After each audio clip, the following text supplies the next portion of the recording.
Buenas, yo soy Daniela Gabaldo de la UP y mi trabajo va a ser sobre las primeras... en el siglo XV la población europea comenzó a crecer lentamente.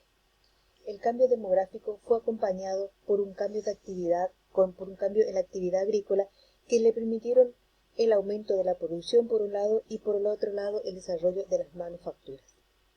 Las monarquías europeas intensificaron su expansión hacia otros territorios luego de un proceso de unificación de reinos y como consecuencia de avance en los saberes técnicos y científicos.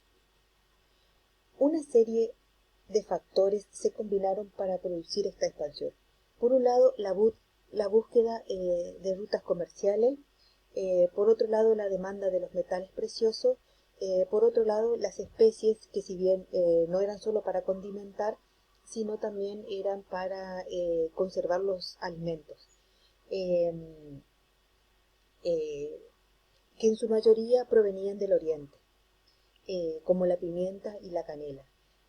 Otros productos fueron la seda de la China, el algodón de la India y también algunos perfumes. Desde el siglo XIV se desarrolló una serie de innovaciones en las técnicas de la navegación que posibilitaron las exploraciones a tierras lejanas, como por ejemplo el uso de la brújula que indica la dirección del navío, eh, los mapas que empezaron a incorporar unos posibles rumbos en diferentes puertos que se llamaban portulanos, y el astrolabio, que era un instrumento que permitía establecer la altitud en la que se hallaba el barco mediante cálculos basados en la observación de las estrellas. Otro desarrollo y adelanto fue la adaptación de los navíos. Eh, eh, para realizar largos viajes se crearon las carabelas. Se crearon a principios del siglo XV, y se perfeccionaron en el siglo XVI. Eh, Eran de dimensiones pequeñas y estaban aptas para encallar sin peligro.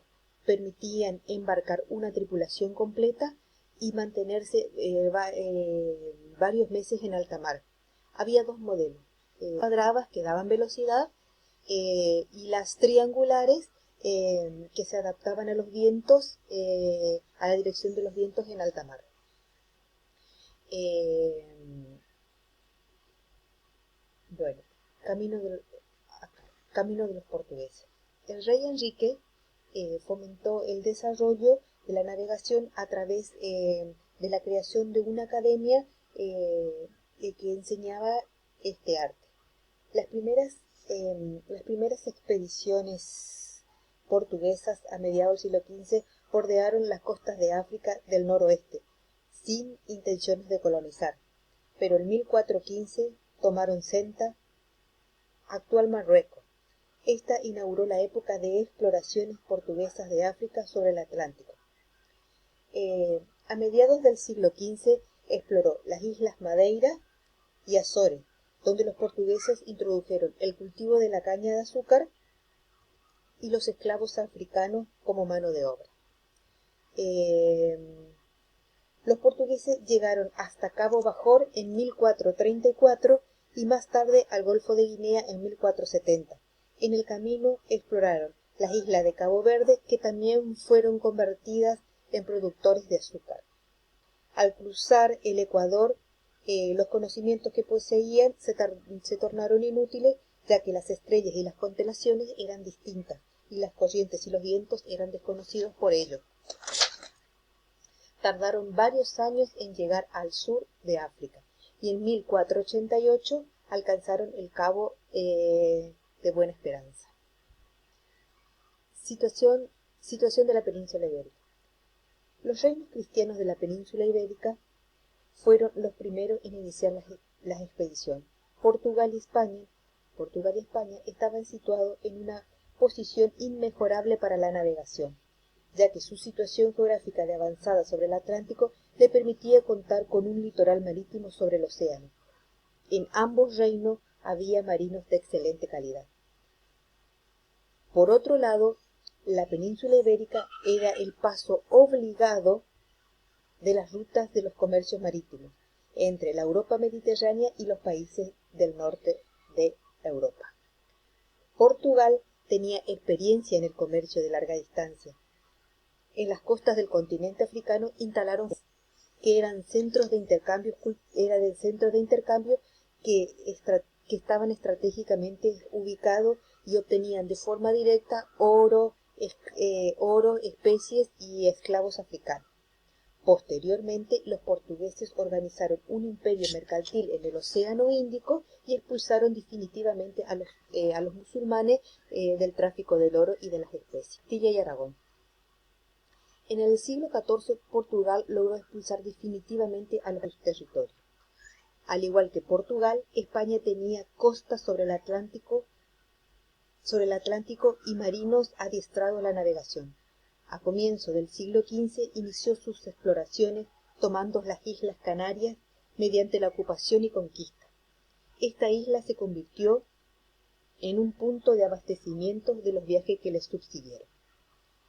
Presentó a la corona portuguesa un proyecto de navegación por el Atlántico que fue rechazada. 6 años más tarde, los reyes católicos, en 1492, aceptaron el ofrecimiento y en abril de ese año se firmó con los reyes que recibiría 3 naves y en caso de éxito obtendría los títulos de almirante de